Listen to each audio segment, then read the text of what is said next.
आज की इस वीडियो में और मेरे इस अनुभवी कथन में बात करती हूँ एक बहुत ही जिंदगी के गहरे से गहरे टॉपिक की, जो जड़ भी खुद में है, जो फल भी खुद में है और फूल भी खुद में है, जिसमें जिंदगी का हर एहसास छुपा हुआ है, जिसमें परिवार बनता है, जिससे समाज बनता है और जिससे मुक्ति का साधन प्राप्त होता है। आज का मेरा ये जो वीडियो है, ये संसार की तमाम औरतों को मेरी तरफ से एक गिफ्ट है। आज की इस वीडियो में जब भी आप बात करेंगे, आप सुनेंगे, आप में बहुत ही सवाल आएंगे। तकरीबन आप अगर ध्यान से इस वीडियो को सुनेंगे तो हर लाइन में आप में एक सवाल एंटर करेगा। अगर आपने आज इस वीडियो को बहुत ही ध्यान से सुना, मैं सच कहती हूँ, ये वीडियो आज का ही 1 घंटे का टॉपिक आपको मुक्ति का कारण, आपके सुख का कारण, आपकी जीवन की बहुत सी समस्याओं को हल कर जाएगा। आज का मेरा टॉपिक है मदरहुड, ममता, माँपन। संसार में बहुत औरतें हैं, तकरीबन सब औरतें माँ बनती हैं, लेकिन बहुत ही कम औरतें ऐसी हैं जिन्होंने कभी अपने आप से पूछा होगा वो है क्या जिसके कारण मैं वास्तव में मां बनती हूं। ऐसे संसार में जहां ममता को अक्सर दूध की बोतलें, डायपर, स्कूल की स्केड्यूल और त्याग से, ऐसी चीजों के त्याग से मापा जाता है कि एक औरत और एक आदमी एक बच्चे को पालने के लिए अपना वक्त ही नहीं, अपने सपने भी कुर्बान करते हैं। हमने बहुत सी ऐसी बातें सुनी हैं। इस पवित्र भूमिका का गहरा सार जो आम तौर पर हम सब भूल जाते हैं। ममता केवल एक भूमिका नहीं है, ये एक बहुत बड़ा असली क्षेत्र है, एक यात्रा है। ये पूरे किए जाने वाला कोई कर्म नहीं है, क्रिया नहीं है। ये सुचेत रूप में प्रवेश करने के लिए एक कुदरती अवस्था है। ये अध्याय, या मैं कहा कि ये आज का वीडियो, ये किसी हदायत देने के लिए नहीं लिखा गया। हम जैसे जीवन में कुछ देते हैं, कुछ लेते हैं, जैसे मैं संसार से सीखती हूँ, हम एक दूसरे से सीखते हैं, ऐसे ही अगर मेरा कोई अपने जीवन का तजुर्बा है, मैं उसको साझा करती हूँ, लिख कर, बोल कर, पोस्ट बनाकर, जागरूक करने के लिए। एक दूसरे के साथ एक रिश्ता है जो हमारा, उस रिश्ते को निभाने के लिए। औरत तो ना केवल बच्चे को जन्म देने के लिए, बालक खुद को जन्म देने के लिए ये एक सद्दा है, एक न्योता है। न्योता किसके लिए है? अपनी उपस्थिति को कायम रखना, जागरूकता में रहना और मौन को, अपनी चुप को अपनी शक्ति बनाना। जहां हम मां को इस बात से नहीं मापेंगे कि वो कितना देती है, जहां पर मैं बात करूंगी इस बात से ममता के रूप को मापूंगी कि वो कितनी गहराई से जीती है। ये एक आदर्श मां की कहानी नहीं है कि एक अच्छी मां ऐसी होती है। ये एक वर्तमान में एक सद्दा है, एक मां जो जानती है उसके विचार किसी के लिए आसमान बनने वाले हैं, उसकी सांस किसी के लिए लयबद्धता की सुर बनने वाली है, उसकी मौन अवस्था जो उसके भीतर ही पल रही है, वो किसी के लिए एक नया जीवन बनने वाली है। ये उस महिला की, उस औरत की वापसी है जो जानती है कि सच्ची ममता बच्चे के जन्म से बहुत पहले शुरू हो जाती है और बच्चे के बड़े होने के बाद भी लंबे वक्त तक जारी रहती है। वो अपने गर्भ को मंदिर के रूप में वापस लाती है, अपनी आवाज को प्रार्थना बनाती है और अपने होंद को एक सबक देने के लिए अपने आप को तैयार करती है। जे बच्चे को सबक नहीं, जे एक माँ को सबक है। जहां पर एक बच्चा पैदा नहीं हो रहा, जहां पर एक माँ भी पैदा हो रही।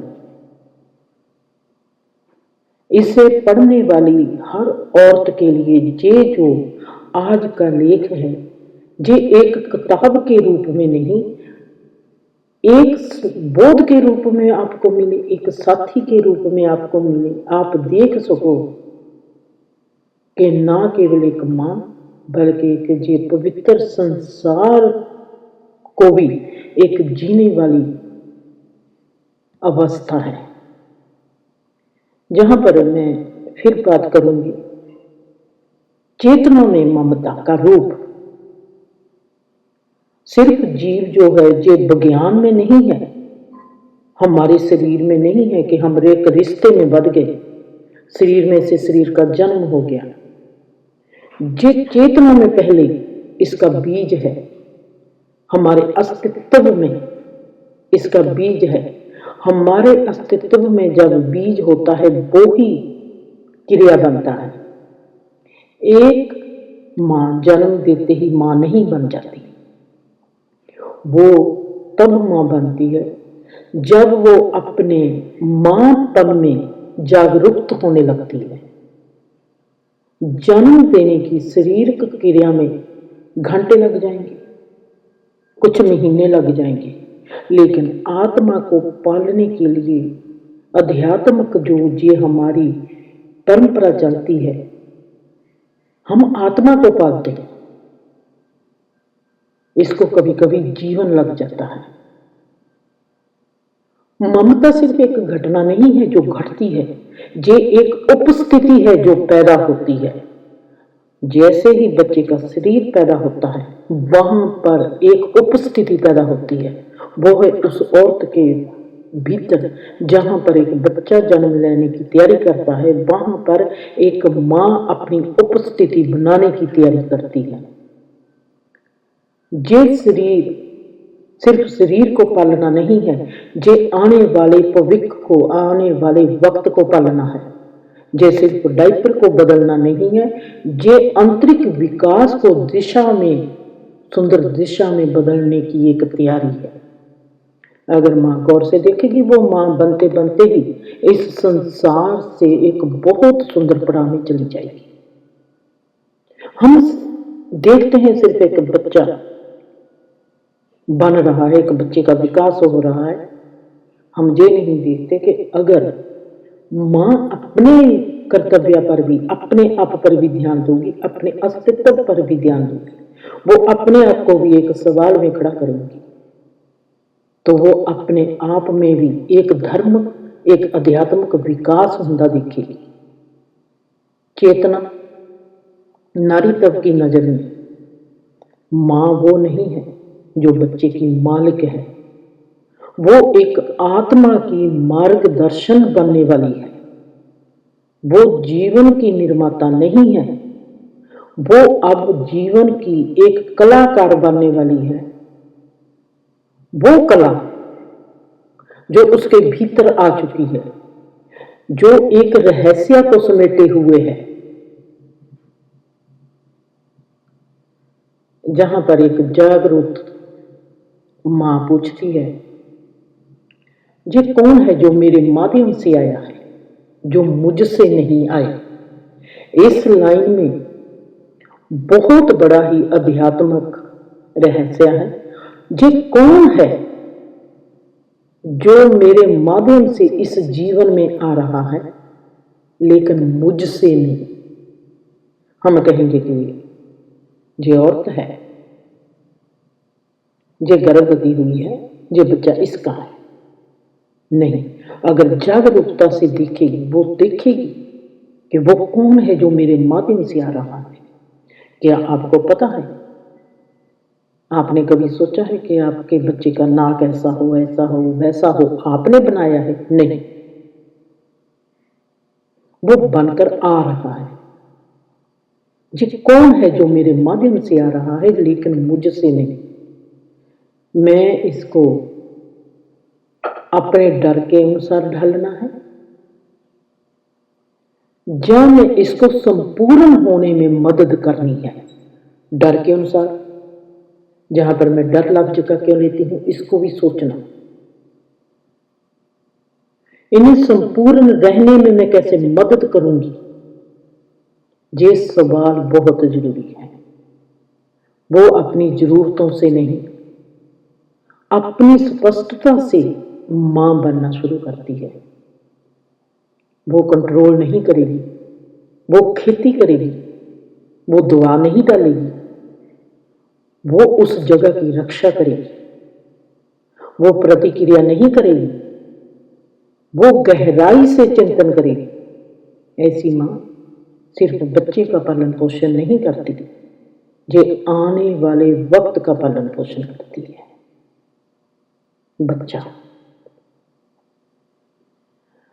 बच्चा जिसका पहला घर होता है, उसकी मां की ऊर्जा, एनर्जी। आपने बहुत बार अपने बड़े लोगों से सुना होगा, बुजुर्ग लोगों से सुना होगा, कथाएं पढ़ी होगी, ऋषि मुनियों से सुना होगा। हमारे अक्सर ही कहते हैं कि अपना कमरा साफ रखो, कमरे में मूर्तें अच्छी लगाओ, आप अच्छी संगत करो, आप खाने पीने की ओर ध्यान दो। ऐसा क्यों कहते हैं? हम सोचते हैं कि ये कमले हैं, इन्होंने हमको क्या दिया, क्योंकि उन्होंने अपनी उपस्थिति में कभी ये नहीं दिखाया कि हमसे हमारा बच्चा या हमारी बेटी अच्छी हुई है। हमको सदा ही ऐसे लगेगा कि हमारे माँ बाप हो, सास ससुर हो, कोई भी हो, उनको हम कभी भी एक कामयाब माँ बाप नहीं मानते। हम ये मानेंगे कि शायद हम जे ना कर पाए, हम कर पाएंगे। ना तो वो कर पाए, ना ही हम कर पाएंगे। क्यों?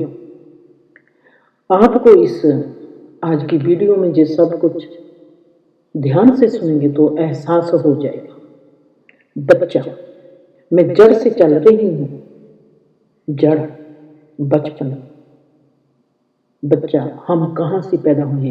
ये एक बच्चे की कहानी नहीं है, ये हमारी सबकी कहानी है। पहला घर मां की ऊर्जा, ये बच्चे का घर होता है। बच्चे के दुनिया देखने से पहले वो एक और दुनिया को महसूस करता है मां के जरिए। मां का शरीर सिर्फ उसका एक आश्रम नहीं होता, ये उसका एक संसार होता है। मां के विचार बच्चे के लिए आकाश होते हैं। इन सभी बातों को ध्यान से सुनना। विचार को आकाश कहा है मैंने, आसमान। भावनाएं नदी होती है जिनमें बच्चा तैरना सीखता है। मां की सांसें बच्चे के दिल की धड़कन में के साथ एक लय बनाती है, लयबद्धता के साथ जीना। हम कहते हैं कि ब्रह्मांड की लयबद्धता के साथ जीना। अगर हम देखेंगे, जहां पर जो रोल है, मां रोल कर सकती है गुरु का, जहां कहें परमात्मा का। क्यों परमात्मा कहा गया है मां को? क्यों कहते हैं कि मां दूसरा रब है? क्यों? हमने शब्दों को सुना है, हमने उन शब्दों को कभी गहराई तक मापा ही नहीं। हम क्यों कहते हैं? इसमें क्या बात है? जब मैं यही बात कहती हूँ आपको, आप जरा ध्यान से देखेंगे कि मैं कहती हूँ कि माँ की सांस से बच्चे के दिल की धड़कन की लय होती है। ऐसे ही जब हम गहरी मेडिटेशन की क्लासेज लगाते हैं, जहाँ हम मेडिटेशन की गहराई में जाते हैं, जहाँ कोई भी इंसान, ऋषि मुनि, पीर पैगंबर ने अपनी यात्रा, आध्यात्मिक यात्रा की है, जब उनकी लय, उनका अस्तित्व ब्रह्मांड के अस्तित्व के साथ एक होता है, इनमें एक लयबद्धता होने लगती है। उसकी खामोशी बच्चे की भविष्य की शांति का बीज बनती है। किसकी खामोशी? माँ के भीतर की खामोशी। चाहे उसकी जुबान बोलती हो, फिर भी भीतर एक खामोशी है। चाहे हमारी सांसें चलती हो, चाहे हमारे दिल की धड़कन चलती हो, चाहे हमारी बॉडी का सिस्टम चलता है, चाहे हमारा मानसिक तल चलता है, फिर भी एक भीतर खामोशी है।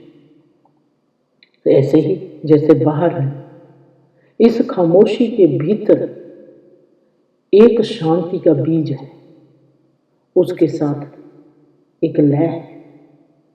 हम अक्सर पालने को, पंघूड़े को, कपड़ों को और खिलौनों की तैयारी करते हैं, पर जो असली नर्सरी है, जो दिखाई नहीं देती, वो होती है माँ की ऊर्जा, जहां पर सब बीज बूटे पल रहे होते हैं। मतलब के बच्चे के संस्कार। अगर आप, मतलब कि अगर माँ चिंता कर रही होती है, उसकी चिंता से बच्चे में डर आएगा, बच्चा डर को सूखेगा। अगर माँ शांत है तो बच्चा शांति को लेगा। अगर वो माँ नाराजगी दिखाती है तो बच्चा भरम को ग्रहण करता है।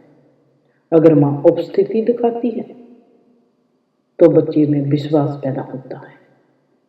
ये लाइनें सभी अंडरलाइन करने वाली है। इस एक एक लाइन में एक एक ऐसे समाया हुआ है, एक एक ध्यान की विधि और एक एक इस प्रकृति का एहसास समाया हुआ है, जो अपने आप में एक ग्रंथ है। अगर माँ अपनी मौजूदगी वहां पर रखती है तो बच्चे में भरोसा पैदा होता है। क्यों? यही कारण है कि सुचेत माँ बच्चे के जन्म से पहले शुरू हो जाना चाहिए। ये आत्म जागरूकता, भावनात्मक सफाई और शांत ईमानदारी से शुरू होना चाहिए। सच में माँ बनना वो पहला संसार है जिसमें एक आत्मा प्रवेश करती है। सिर्फ ही भौतिक संसार नहीं होता, बल्कि एक ऊर्जावान, भावनात्मक अति अध्यात्मक संसार होता है। सवाल सिर्फ ये नहीं है, माँ कहती है, सवाल सिर्फ ये नहीं है। ये कौन सी माँ कहती है? जो सुचेत है, जो होशमंद है, अपनी प्रेगनेंसी लेगी और अपने आप लेगी। वो कहती है, मैं क्या प्रदान करूंगी? सवाल ये है, वो ये नहीं कहती मैं क्या प्रदान करूंगी, वो कहती है कि मैं क्या प्रसारित करूंगी। एक जागरूक माँ जानती है कि उसकी जो आभा मंडल है, ये उसके बच्चे का पहला वातावरण है। उसकी स्थिति बच्चे की सुरक्षा की भावना बन जाती है। वो एक ऐसी जगह बनाती है जहां पर बच्चा सीखता है। क्या सीखता है? क्या ये संसार एक ऐसी जगह है जहां पर मैं भरोसा कर सकता हूं? क्या मेरा खुद होना जहां पर सुरक्षित है या नहीं है? मैं इस पवित्र शुरुआत को ले खरीद सकता हूं या नहीं खरीद सकता, या इसमें मैं केवल जीने वाला ही हूं। ये जो बुनियादी सवाल है, अगर आप इन बुनियादी सवालों में देखेंगे आप हैरान होंगे कि इस पूरे माँ के 9 महीने में ही अगर माँ जागरूक है, बच्चा भी अपनी मुक्ति को प्राप्त करेगा और माँ भी। बच्चे के जन्म होते होते ही उसके भीतर भी एक मुक्ति पैदा हो जाएगी। क्यों? माँ एक आईना होती है, बच्चे के लिए तो आईना होती है।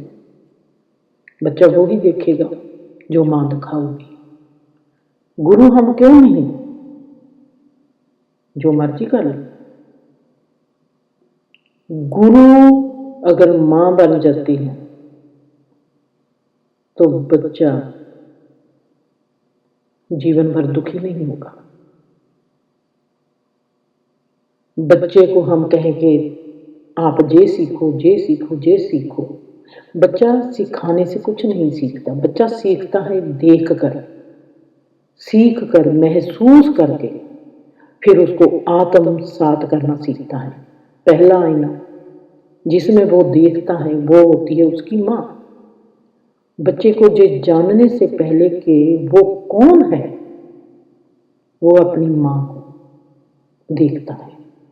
उसको नहीं पता कि वो कौन है, वो माँ को देखता है कि वो कौन है। उसकी आंखें दुनिया को देखना सिखाती है।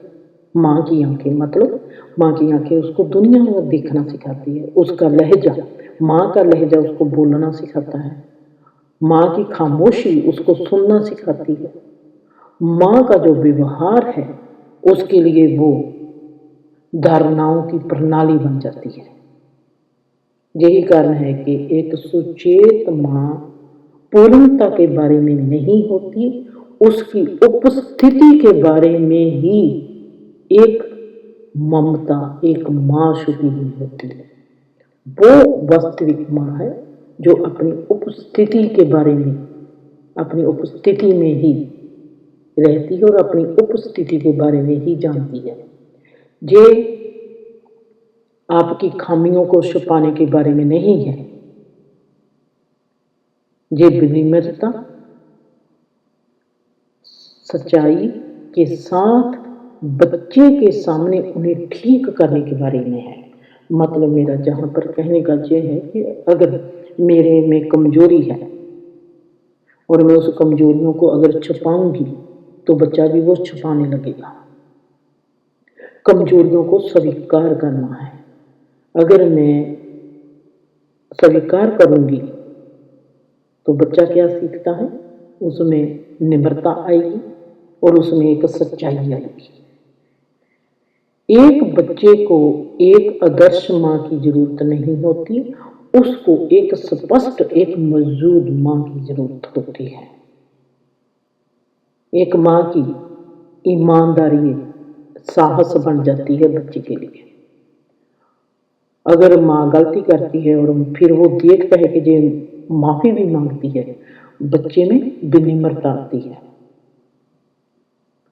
जब माँ वो देखता है कि माँ एक सीमा में रहते हुए हर रिश्ते को कैसे जीती है, ये सीमाओं का सम्मान करना बच्चा सीखता है। और जब वो देखता है कि माँ अपने अस्तित्व में रहती है, जहां पर जो बच्चा होता है उसका माइंड कभी भी, जब वो पैदा हो गया उसका माइंड कभी भी कंफ्यूज नहीं होगा। वो जहां पर एक भरोसा सीखता है। बच्चा हर शब्द को याद नहीं रख सकता, लेकिन वो हमेशा याद रखेगा उसकी माँ ने उसको कैसा महसूस कराया, अपनी भावनाओं के जरिए, अपने विचारों के जरिए, अपने व्यवहार के जरिए, अपने शब्दों के जरिए। इसके बाद अगर आपने ये 9 महीने कर लिया, इसके बाद आपको बच्चे को सिखाने की कोई जरूरत ही नहीं रहेगी। जैसे जैसे बच्चा बड़ा होता जाएगा, आप वैसे वैसे ही मुक्त होते जाओगे। बच्चा हर शब्द याद नहीं रख सकता, वो हमेशा याद रखेगा माँ ने उसको कैसे महसूस कराया। ये जो भावना है उसके आंतरिक रूप में उसका कैंपस बन जाएगी, जहां पर वो एक कला बनाएगा। एक जागरूक महिला खुद से पूछती है, मैं अपने बच्चे को अपने अस्तित्व के माध्यम से क्या सिखा रही हूँ। एक माँ पूछती है जो सुचेत है, वो कहती है मैं अपने अस्तित्व, मेरी होंद है, जे मैं हूँ, मैं औरत भी हूँ, मैं इंसान भी हूँ, ये बच्चा, जहां पर मैं कैसी कलाकार बन सकती हूँ, ये मेरे पास है, इसको मैंने अच्छा इंसान बनाना है, इसके लिए मैं क्या करूंगी, ये मेरी कला बन जाए और मैं अच्छी कलाकार बन जाऊं। मैं अपने बच्चे को अपने अस्तित्व के माध्यम से क्या सिखा रही हूँ। जब मैं कुछ नहीं करती, जब मैं चुप होती हूँ, जब मैं शांत होती हूँ, क्या मैं तब भी बच्चे को सिखा रही होती हूँ। उसकी आंतरिक दुनिया बच्चे की बाहरी दुनिया बनती है। मतलब कि मेरे तो पेट के भीतर है, पर बच्चे के लिए वो बच्चे से बाहर है। मेरे भीतर की दुनिया मेरे बच्चे के लिए बाहर की दुनिया बन गई। इसमें भी बहुत बड़ा है, इसको भी ब्रैकेट में डाल दिया। इसमें भी आध्यात्मिक जीवन की बहुत बड़ी जुगों जैसी प्रणाली छुपी हुई है। मेरी आंतरिक दुनिया बच्चे की बाहरी दुनिया बन जाती है। इसलिए वो अपने बच्चे को बढ़ाने के लिए कि वो बड़ा हो मजबूर नहीं करती। वो कहती है मैं खुद बड़ी होंगी और मेरा हाथ पकड़ कर मैं बच्चे को साथ लेके बढ़ूंगी आगे। हम दोनों भी इस रिश्ते को ही आगे नहीं बढ़ाएंगे, अपने अस्तित्व को भी आगे बढ़ाएंगे। अस्तित्व को आगे बढ़ाने के लिए वो अब पवित्र पोषण करेगी, पवित्र पालन पोषण करेगी। बच्चे को पालने का मतलब ये नहीं होता कि हमने उसके शरीर को पालना है। हमारे देखभाल के छोटे मोटे जो काम होते हैं वो भी उसके जीवन को पाल रहे होते हैं, उसके जीवन को कुछ दे रहे होते हैं। एक सुचेत माँ भोजन को कैसे देखेगी और वो उसको प्रसाद के रूप में देखेगी और थाली भी ऐसे सजाएगी कि जैसे वो अब प्रार्थना, अब प्रेयर करने वाली। उसकी हरकतों में एक लयबद्धता होगी ताकि उसकी जो ऊर्जा है वो एक सदा ही लय में हो। वो क्या खाती है, उसके सांसों की गुणवत्ता क्या है, उसकी सांसें कैसे चलती हैं, उसकी हरकतों में कैसी लयबद्धता है, ये सब कुछ जो हो रहा है, खाना पीना, उठना बैठना, सोना जागना, ये बच्चे के पालने का हिस्सा है। अगर माँ चिंता खाती है तो बच्चा डर को निकलता है। जैसे मैंने पहले कहा है, जिस लाइनें हजम करने वाली है और समझने वाली है, अगर माँ चिंता करती है तो बच्चा डर को निकलता है। अगर माँ जागरूकता के साथ करती है तो बच्चे को संतुलन मिलता है। अगर वो शालीनता से, आराम से, सहजता से चलती है तो बच्चे में लयबद्धता आती है। अगर वो अपनी उपस्थिति में आराम करती है तो बच्चा शांति से अपने आप को सुरक्षित महसूस करता है। गर्भ में एक माँ का आहार सिर्फ ये नहीं होता, वो अपनी हरकतों से भी बच्चे को खाने खिलाती है। वो उससे भी ज्यादा जरूरी है, खाना देने से ज्यादा जरूरी है वो अपनी हरकतों पर भी ध्यान रखे। उसका दिमाग, दिल जो भी सोचता वो बच्चा खाता है। तनाव, गुस्सा, सुंदरता, प्यार, ये सब ऐसे तत्व हैं जो बच्चे को मिल रहे होते हैं माँ से। इन सभी चीजों को जो मैं एक माँ और बच्चे का रोल आपके आगे सच रूप में आपको दिखा रही हूँ, ऐसे सोचना कि ये माँ और बच्चे का रोल नहीं, ये आत्मा और परमात्मा का रोल भी है। एक सुचेत माँ सोचती है, क्या मैं सिर्फ शरीर को खाना खिला रही हूँ या एक पूर्ण अस्तित्व को? क्या मैं इसको एक धन्यवाद के रूप में खिला रही हूँ या मैं किसी जल्दबाजी में? वो सोचती है कि पालना कोई काम नहीं होता, ये एक संरचना होती है। उसका मेज एक मंदिर बन जाता है, उसकी प्लेट एक संदेशा बन जाती है, जिस संसार देखभाल की एक जगह बन जाती है।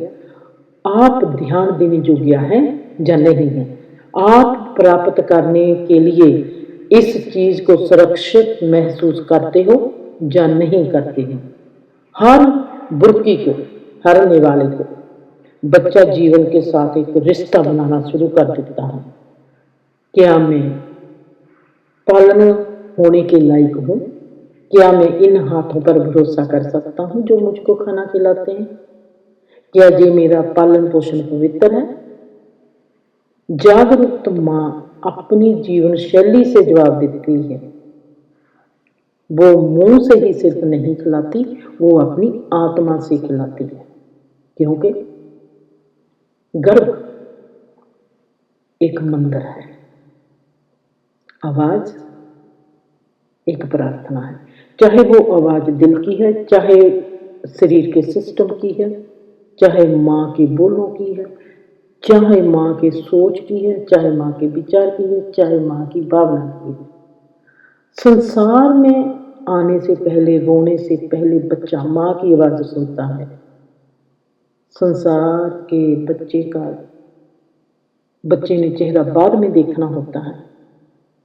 बच्चा माँ के गर्भ में पहले इस संसार को माँ के जरिए देख लेता है।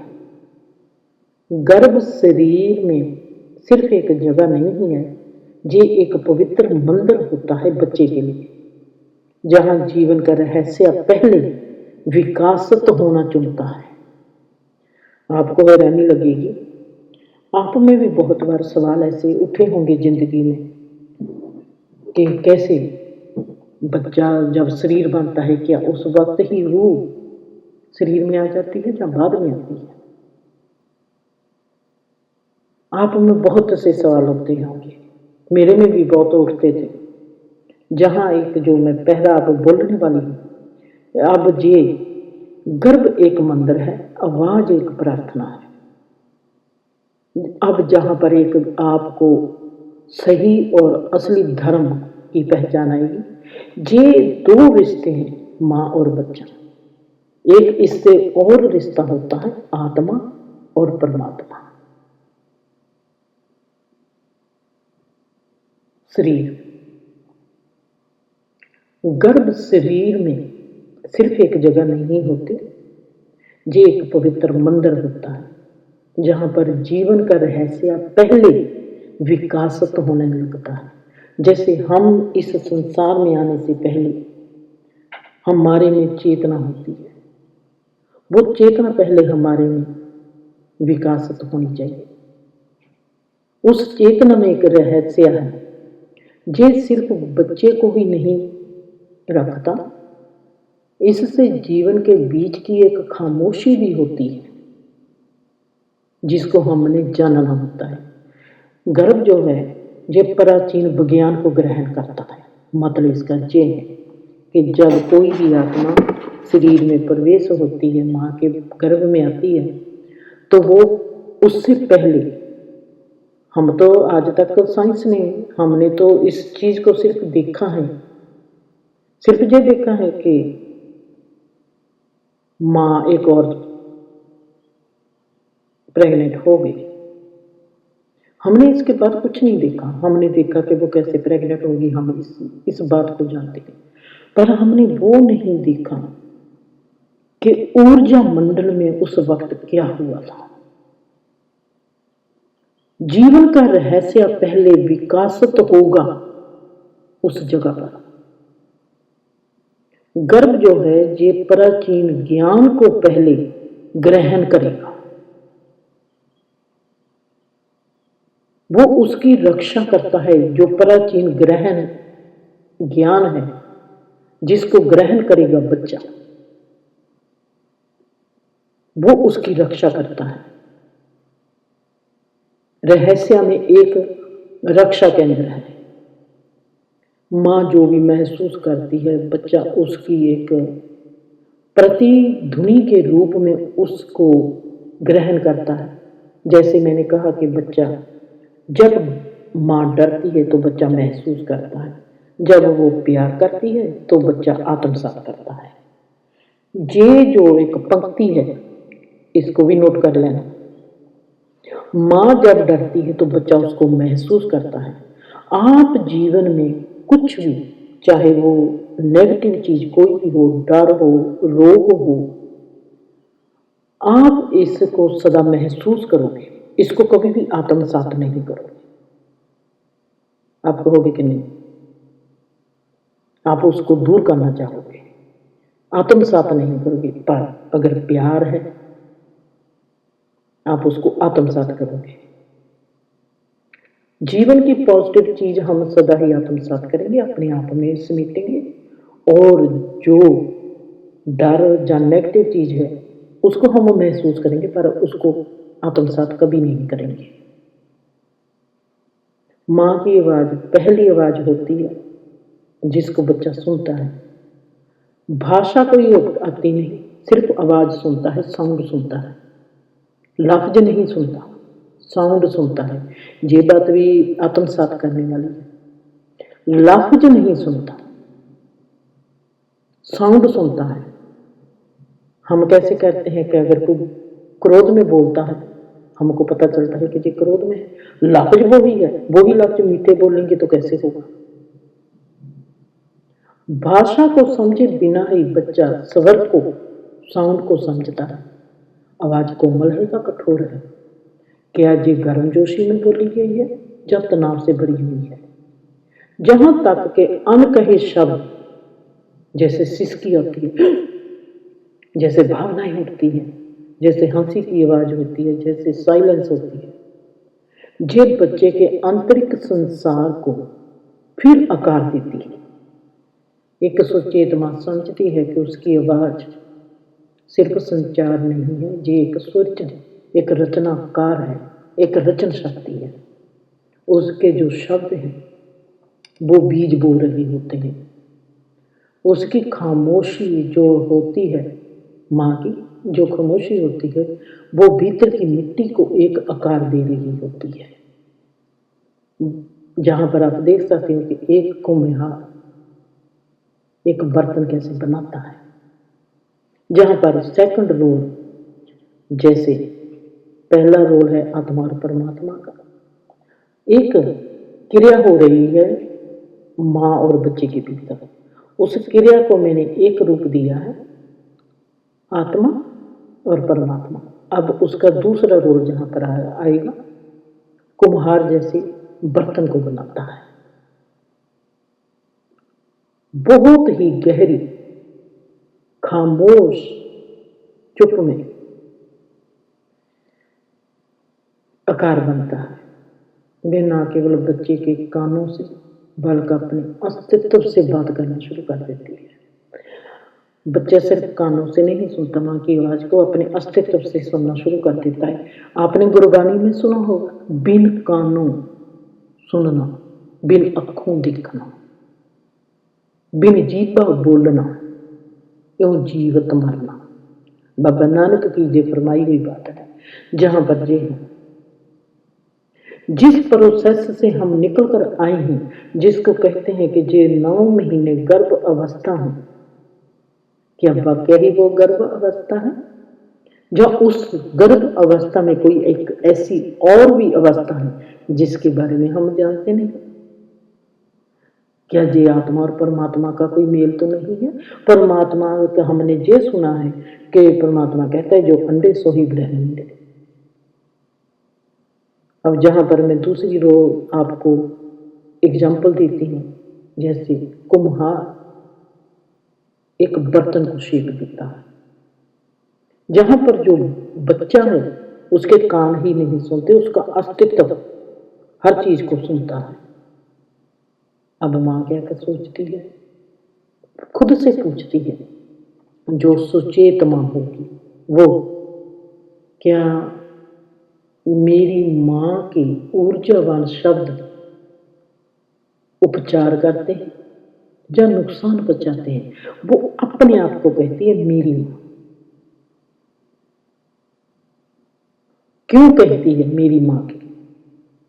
वो अपने आप को एक माँ के रूप में देखती है। भी मैं जो माँ हूं, मेरे जो शब्द हैं जे शक्तिशाली हैं, जे अच्छे से अपना काम करते हैं बच्चे पर कि नहीं करते, जहाँ उसको नुकसान पहुँचाते हैं।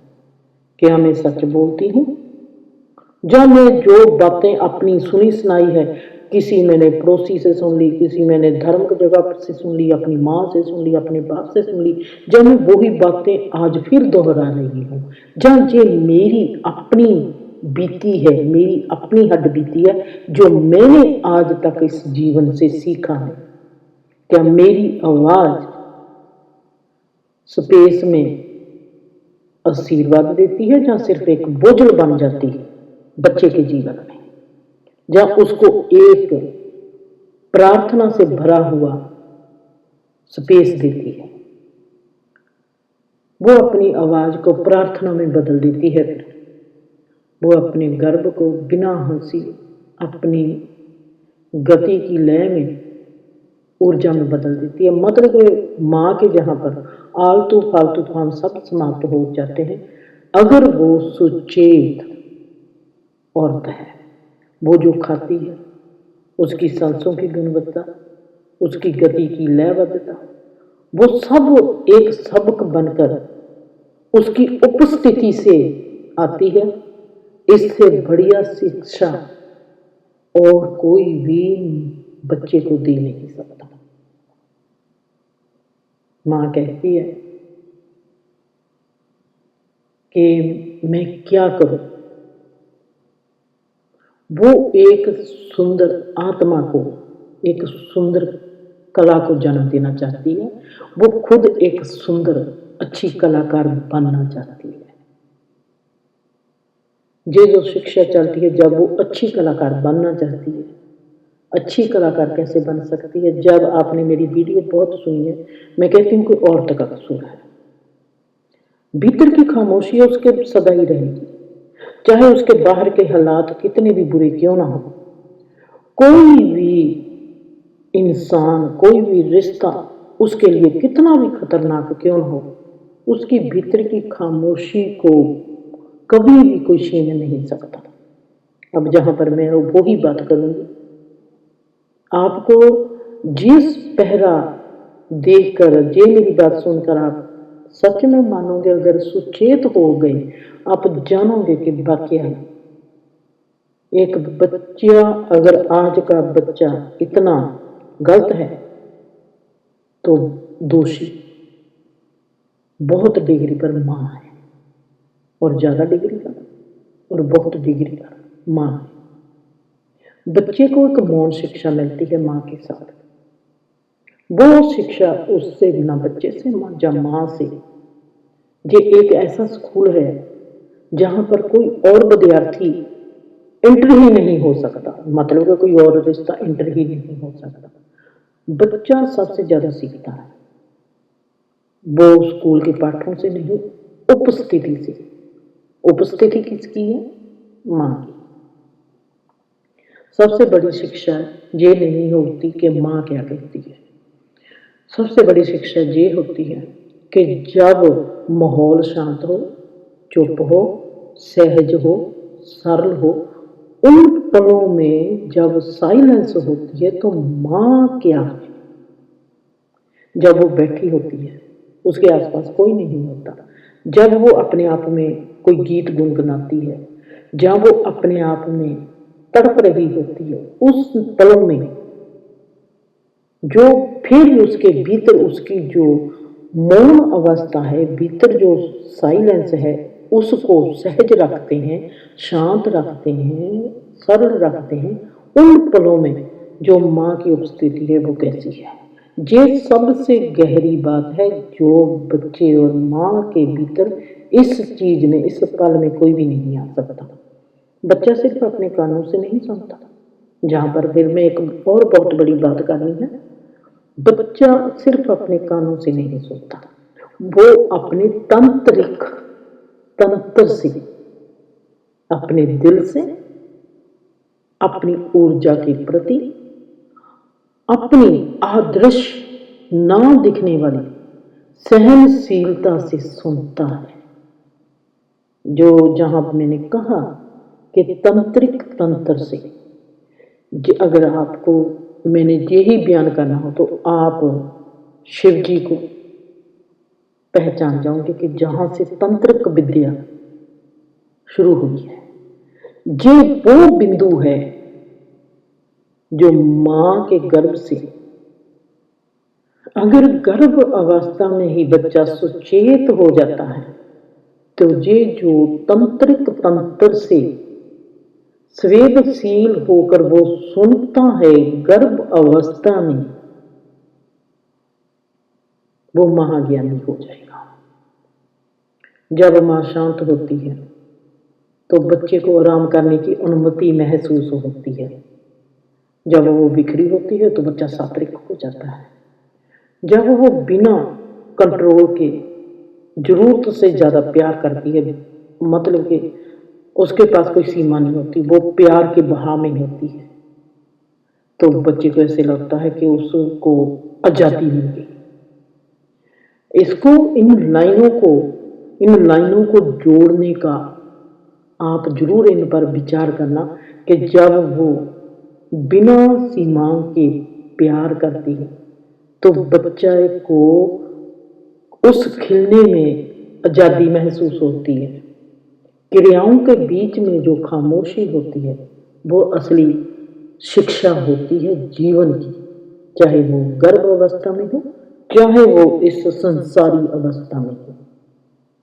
अगर मां सुचेत है तो वो जानती है कि वो लगातार एक शिक्षा दे रही होती है। वो तब भी जब वो कुछ कहती नहीं, उसका सुबह का मूड कैसा है वो अपने आप में ही संदेशा बन जाता है। जब उसमें धीरज आता है, उसमें सब्र आता है तो वो एक भाषा बन जाता है। जब उसकी हंसी आती है तो वो सच में ही एक पहली दुनिया बन जाती है जिसमें एक आत्मा प्रवेश करती है। सिर्फ एक भौतिक संसार नहीं, वो देखती है कि उसकी आभा एक पहला वातावरण बनती है जहां पर कुछ ठहराव होता है, कुछ अच्छी सी जगह बनती है जहां पर बच्चा अपने आप को सुरक्षित महसूस करता है, जहां पर मां जो होती है वो निजम नहीं सिखाती, वो खुद एक लयबद्धता का प्रतीक बन जाती है। इसको भी देखना, जब हम इस ब्रह्मांड की लयबद्धता में एक हो जाते हैं तो कोई भी निजम उस इंसान पर काम नहीं करता, वो ऋषि जहां मुनि बन जाता है। वो नहीं सिखाती मां, जो सुचेत मां होती है वो कोई निजम नहीं सिखाएगी, वो लय का प्रतीक बने, वो आज्ञा नहीं देगी, वो बस अपनी मौजूदगी से प्रेरित करेगी। ऐसी शिक्षा बच्चे को कुछ बनने के लिए प्रेरित करने के लिए नहीं होती, वो कुछ होने के लिए होती है। बच्चे को संपूर्ण रहने देने के बारे में होती है। बच्चे की जो भीतरी उसकी अपनी प्राकृतिक जो अपनी कुदरती जीवनी होती है उसमें दखल अंदाजी ना देना, एक जागरूक मां उसका साथ देगी, क्योंकि वो जानती है कि ये जो बच्चा है उसकी अपने आप में एक कर्मों का बही खाता है।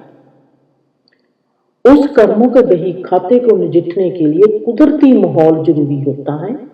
उसको साथी चाहिए, उसको कोई अधिकार वाला गुलाम बनाने वाला रिश्ता नहीं चाहिए। सुचेत मां खुद से पूछती है, क्या मेरा बच्चा मेरे माध्यम से डर सीखेगा या आजादी सीखेगा? क्या मैं अपने बच्चे को आज्ञा मानना सिखाऊंगी या मैं उसको जागना सिखाऊंगी? इस मौन शिक्षा में बच्चा ना केवल अपने ज्ञान में बढ़ता है, मतलब अपने आंतरिक ज्ञान में ज्ञानी भी होने लगता है। ना केवल कौशल में बल्कि अपनी आभा बच्चे को जो वातावरण से मिलता है उसमें उसके भीतर एक गहरे विश्वास में, कब्जे से नहीं, भक्ति से एक आत्मीयता प्रकाश बनने लगता है। जहां पर जब बच्चा प्रकाश बनने लगता है, मां ने इतना सुंदर वातावरण दे दिया, तो एक जागरूक माँ बच्चे को परिपूर्ण बनाने के लिए नहीं जीती, वो अपनी उपस्थिति को भी परिपूर्ण बनाने के लिए जीती है। जहां पर दो रूहों की परिपूर्णता के बारे में बात नहीं होती, जहां पर होती है दो उपस्थिति अपनी पूर्ण रूप में मौजूद होना चाहती है। वहां पर बच्चा होगा, वहां पर माँ होगी। ये समझती है कि उसकी जो ऊर्जा है वो जो ये नहीं सिखाएगी कि तू ऐसा कर, तू वैसा कर, तू आए कर। वो कहेगी कि मैं देखती हूँ मैं कौन हूँ। खुद को सिखाती है। सुचेत माँ खुद को सिखाएगी, बच्चे के जरिए भी वो खुद को सिखाएगी। ये गर्भवती अवस्था भी उसकी एक विधि बन जाएगी, संपूर्ण जीवन को पाने की कला बन जाएगी। मैं अपने बच्चे को अपने अस्तित्व के जरिए क्या सिखा रही हूँ? वो बड़ा हो जाती है, वो अपनी स्पष्टता से, अपने सुधारों से ज्यादा पवित्र हो जाती है। उसकी शांति निर्देश हदायतों से ज्यादा मार्गदर्शन करती है। माँ शांत है तो उसको हदायतें देने की जरूरत नहीं, तुम ये करो, तुम ये नहीं करोगे, तुम ऐसा नहीं करोगे। उसके अपने शांति जो होती है वो ज्यादा मार्गदर्शन करती है। वो डर से नहीं, गहरे भरोसे से माँ बनती है। वो अधिकार से नहीं, भक्ति से माँ बनती है। बच्चे को ढाल कर नहीं, बच्चे को संपूर्ण आजादी और जड़ होने का क्या मतलब है उसको प्रतिबिंब करती होती है। इस राह पर चलना चाहे आसान नहीं, पर यही असली राह है। अगर आप चलने लगोगे तो यही सबसे पवित्र राह है, जो आपको रिश्तों के साथ साथ, आपके संसार के साथ साथ आपको परमार्थ भी देगी। हर सांस में, हर सांस में, हर कदम में, हर पल में आप एक सच्चाई की ओर लौट सकते हो। इन 9 महीने में एक चेतन माँ के लिए मैं एक मंत्र देती हूँ। जैसे मैं अपने हाथों में अकेले बच्चे का पालन पोषण नहीं कर रही, मैं अपने भी अस्तित्व को पाल रही हूँ। मेरे विचार साफ हो, मेरा प्यार वो सच्चा हो, मेरी आवाज़ मधुर हो, मेरी उपस्थिति पूरी हो। मैं एक ऐसा घर बन जाऊं जहां पर मैं और मेरा बच्चा, हम कभी एक दूसरे को छोड़ ना पाए। हमारे भीतर रहता हुआ ये ब्रह्मांड एक दिन संपूर्ण ब्रह्मांड बन जाए। खुश रहो।